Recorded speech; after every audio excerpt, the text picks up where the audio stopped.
धनिया का हजी? आज कुछ है का बड़ा सर सफाई में लागल बाड़ू। अरे का जी रउआ एकदम भूल करे हई। अरे का है? कुछो याद ना रहेला? याद रहत तो पूछती। हई लिस्ट धरी हमार बात सुनी। सुनाब। बहरा से अइल दशहरा मनावे भूखब हम नवरात्र हो। बहरा से अइल दशहरा मनावे भूखब हम नवरात्र हो। ए परदेसी सैया, अरे परदेसी सैया, लाले चुनरिया को दिया डर हो। ए परदेसी सैया। अच्छा हाँ तब का?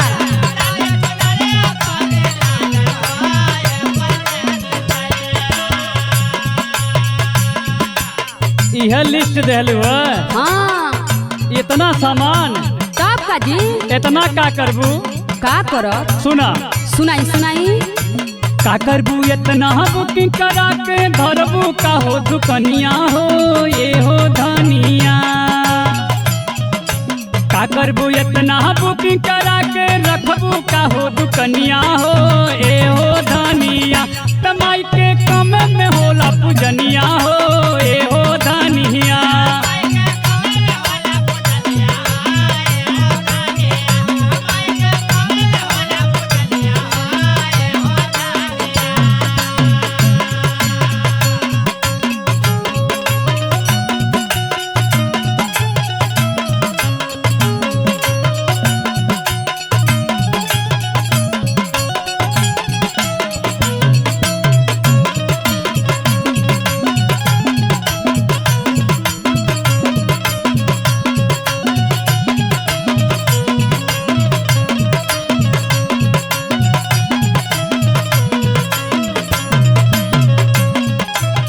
अरे तोहरा से तो एकदम तंग हो गइल बानी हो।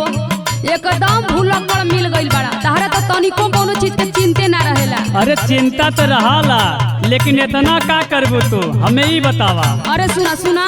सुनावा। ऐसन भतार मिलल करम गइल फूटी।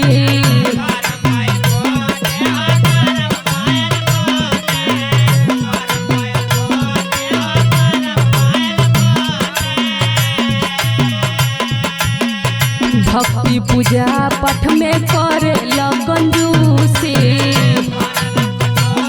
एकदम कंजूस हवा का हो। तोरा में देखत हम कंजूस लगा तारी रे।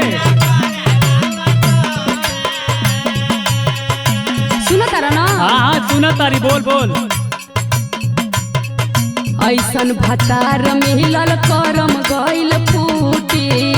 भक्ति पूजा पाठ में करे कंजूसी। और सुना। सुनावा। अरे फल फूली हवा मिलेला नहीं चढ़ाई कयालू टमाटर हो। अरे फल फूली हवा मिलेला नहीं चढ़ाई कयालू टमाटर हो।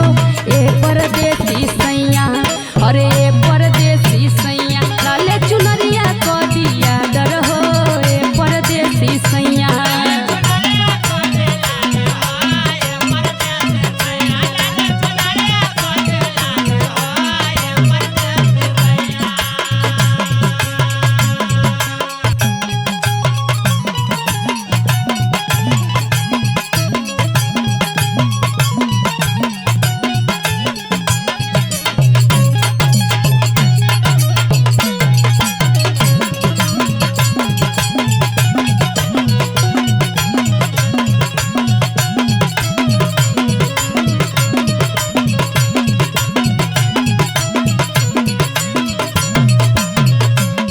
सुन।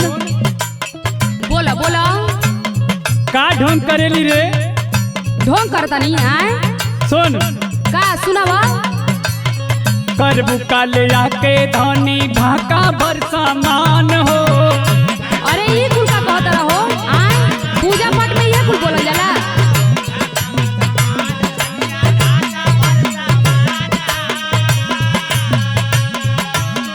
खुश होई है मैया खाली लेला पे में से नाम हो। अच्छा। हाँ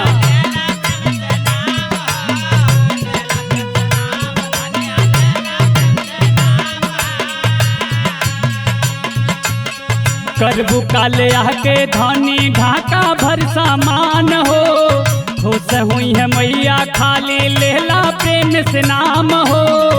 सुनो बोला शिव पूजन विकास छुएले माई के चरनिया हो ए हो धनिया। सुनो शिव पूजन विकास छुएले माई के चरनिया हो ए हो सुगनिया। तो माई के कम में होला पूजनिया हो ए हो धनिया।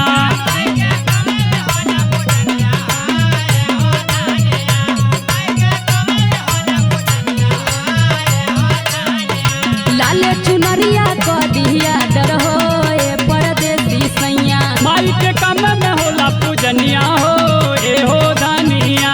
लाले चुनरिया क दिया डर हो ए परदेसी सैया। माई के कम में होला पूजनिया हो ए हो धनिया। लाले चुनरिया क दिया डर हो ए परदेसी सैया। पूजा पाठ में नाकर नुकरी ना कइल जाला। अच्छा चल ऑर्डर कर देत बानी।